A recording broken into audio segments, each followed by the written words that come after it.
Hi everybody, it's Pam from Flaunted Fitness UK and Fit Mums and Bumps.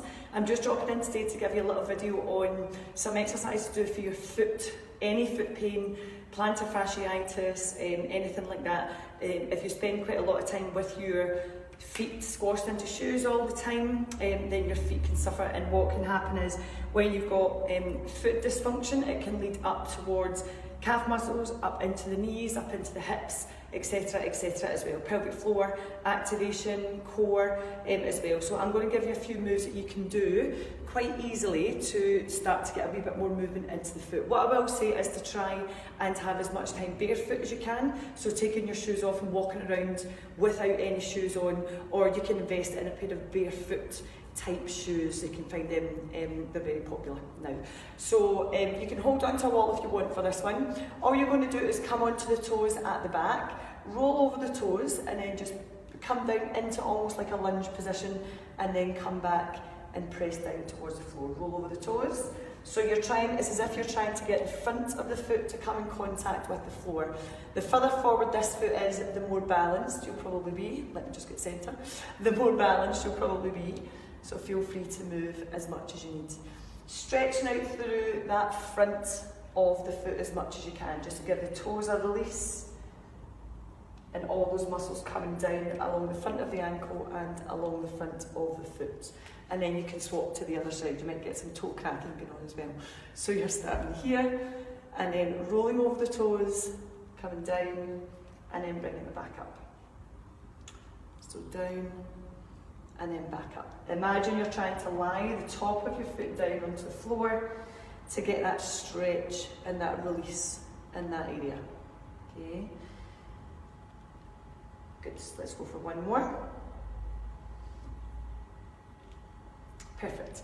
Okay, we're going to do plantar flexion and dorsiflexion. So plantar flexion is where you point your toes down as far as you can, and then dorsiflexion is where you pull your toes up as far as you can. So pointing down, you're getting that release through the front of the leg and the front of the foot, and then pulling up, you're getting a stretch through the calf, the Achilles, and the bottom of the foot. Down, and then lifting up.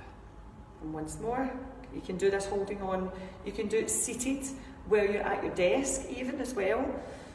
Pointing, toes down, feeling a stretch, and then flexing. Just try not to, or you might feel some cramp when you're doing excessive pointing.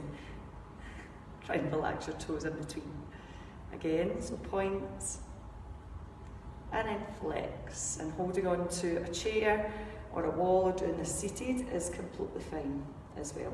You're going to come down onto your knees for the next one. So foot comes flat onto the floor. You're wanting to keep the foot in that position. Take the hands onto this knee and you're pushing the knee over the toes.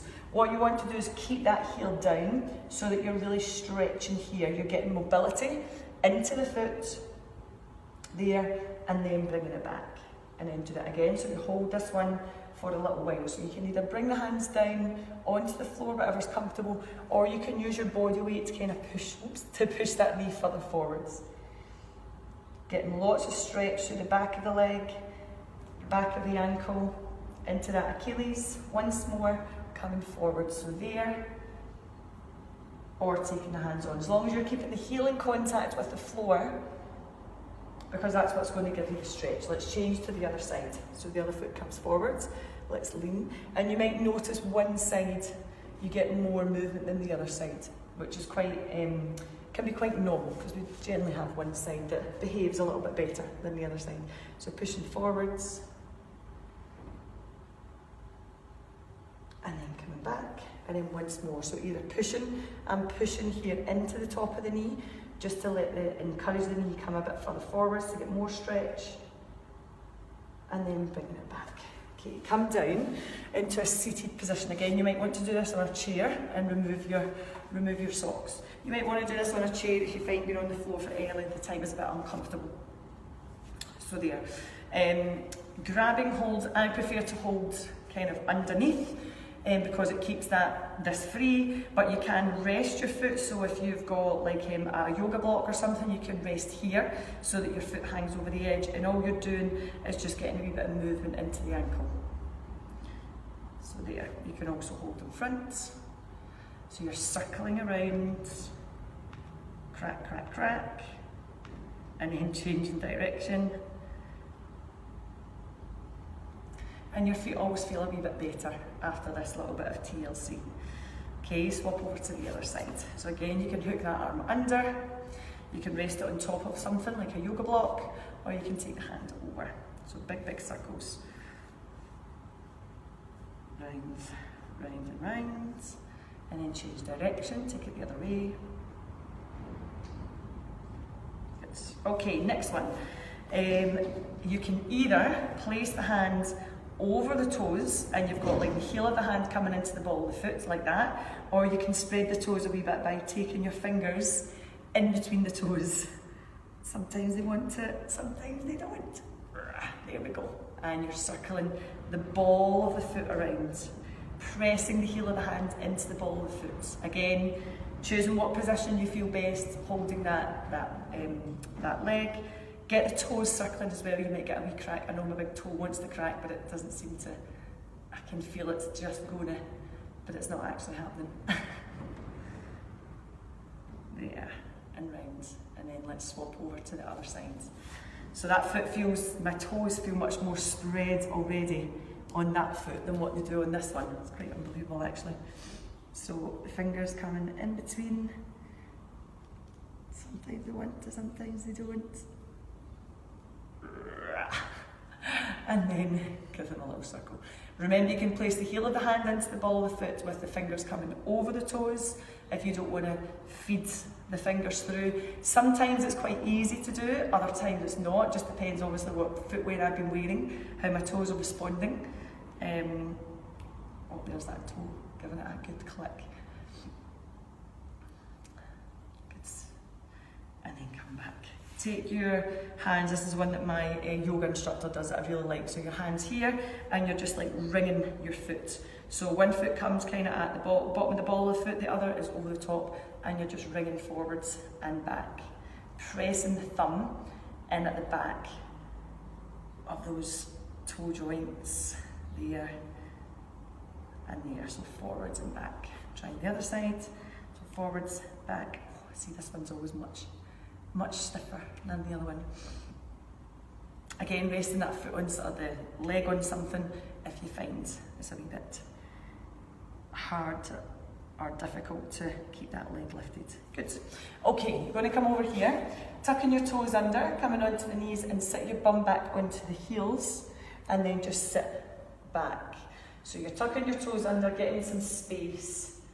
This might be a bit uncomfortable. If it is, you can pop something. Sometimes if you put something in between the bum and the heels, like a cushion, or we've used like the foam roller, it will just lift you up a wee bit, so it's less pressure pushing down.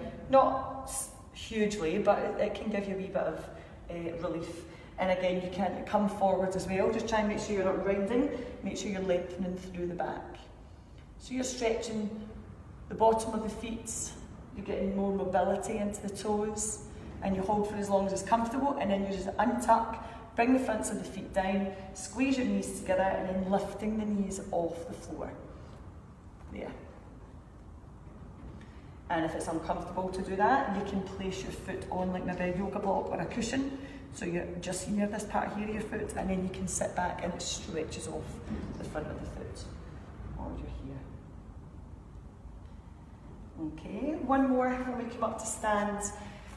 Your feet about hip distance, and try and get a little space in between each of your toes. So if that means that you're moving them with your fingers, then that's fine. So think about pulling your toes up off the floor and spreading them out as much as you can. And then think about gripping the floor with your toes. So there, grip, grip, grip, grip, grip. And then again, spread and lift. And then grip, grip, grip, grip, grip. There we go. And again, lift. And grip. Excellent. Okay, hope you enjoyed that. It was helpful. If you've had your hands on your bare feet, remember to wash them afterwards. Your feet might feel a wee bit looser. Getting into the habit about doing that regularly helps. If you do suffer from things like plantar fasciitis, trying to release off the muscles further up from the sole of the foot, so releasing off into your calf muscle, into the back of the knee and your hamstrings may also have an effect on it as well, okay? Thank you for watching, and if you've got any questions, don't hesitate to ask. See you soon, bye bye.